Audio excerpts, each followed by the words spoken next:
déjà, il y a cette image de Bougane qui a circulé dans le monde. On en a parlé dans le monde. Aujourd'hui, Bougane n'est du lekk parce qu'il a peur qu'on l'empoisonne. Ouais. Mais j'allais en venir, la grève de la faim. Non, Mais il est intelligent, il fait de la politique aussi. Après, il pourra peut-être un jour dire, comme tu as dit tout à l'heure, bon, tactique, pour te dire, tu vois. Mais bon, il sait que ça aussi, c'est de l'information.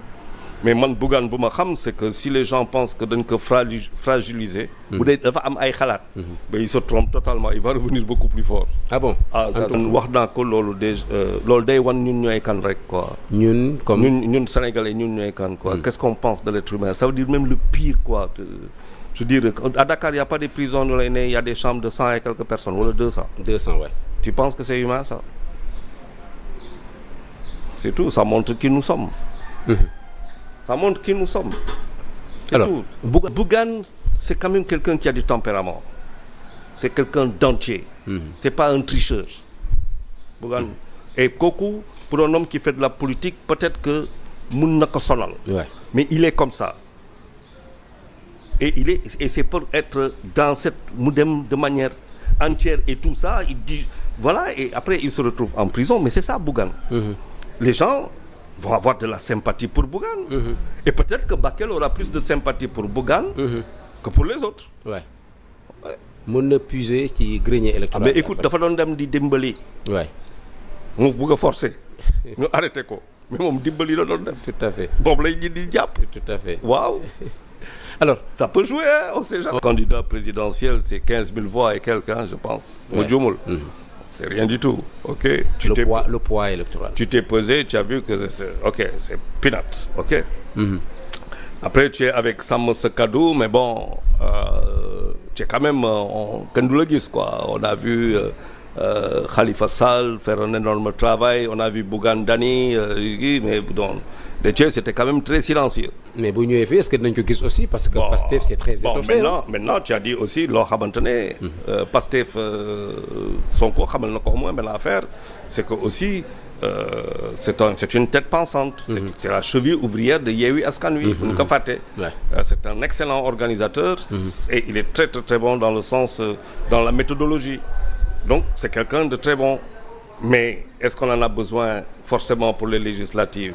Mais peut-être qu'il y a un gouvernement à venir issu des législatives.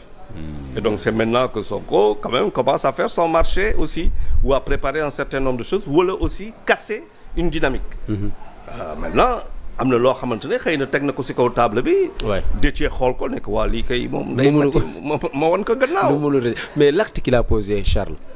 nuñ ko mën a tuddee transhumance la wala dem wuyu ji rek sa xarit comme niñ koy expliquer ñoom. man je ne dirais pas trahison, je dirais que c'est du déjà vu. Il y a rien de nouveau. C'est du déjà vu. On l'a vu sous le Parti socialiste en 2000. Mais quand même transhumance la. Transhumance parce que là gis nañ ñoom niñ koy expliquer. C'est la mission dans le Pastef japonais. man ay transhumance du ma wax transhumance sax quoi ça veut dire on lui a fait une offre qu'il ne pouvait pas refuser. Mais il faut que mu am tour aussi. Bon maintenant ça montre mu am tour Charles il faut que loolu foog ñu habillé ko comme ni nga ko waxee habillage bi foog ñu wutal ko habillage. man du ma perdre sama temps foofu benn affaire rek laa jàpp tu as pas vu que actuellement Pastef commence à aller ça va dans tous les. Quand tu as vu sur les réseaux sociaux. Tout ça on est en train de montrer des visages de tout ça on ne veut pas ça nous on veut être. On est en train de voir ça. Bon, maintenant les Sénégalais vont apprécier. Est-ce qu'il a fait une bonne.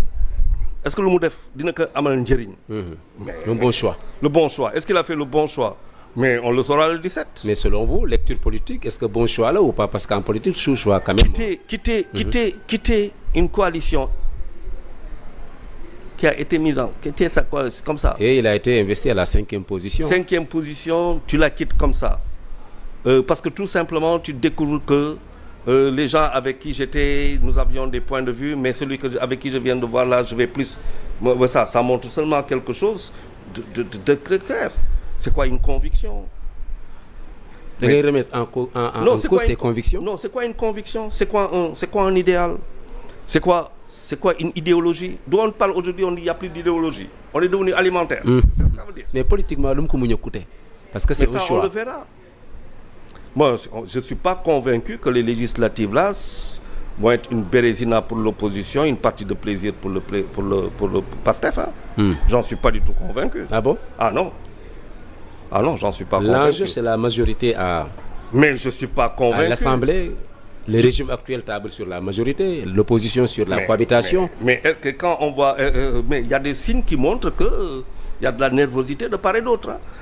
Ah oui, parce que quand tu vois Déthié qui vient en sachant que peut-être dans la maison mère même, on va dire, ouais, mais pourquoi Pourquoi ça?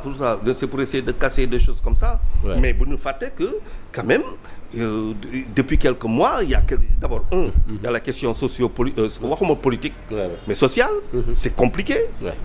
Wàllu économie comme c'est compliqué. lu dëgg. nga ñëw mu am ay coow yoo xamante ne dégg nañ ko fii si ay waxu voile. Comment vont réagir? Il y a des votes. Aujourd'hui, comment tu vas réagir par rapport à Touba? Des gens de Touba n'ont pas aimé, en tout cas, certaines prises de position. Des mourides n'ont pas aimé certaines prises de position qu'ils ont jugées malheureuses. Comment vont-ils voir ça? Tout ça, des Sénégalais qui se disent, bon, après, 7 mois après, ils peuvent comprendre, ouais, mais après tout ça, les Sénégalais, est-ce que ils sont toujours aussi confiants? Benen affaire bi, moi, que les législatives, c'est pas la présidentielle. Ouais. On peut avoir un taux d'abstention bu am solo. Te bu amé taux d'abstention bu reuy. Mais quand moi si en profiter, c'est Pastef ou bien les autres.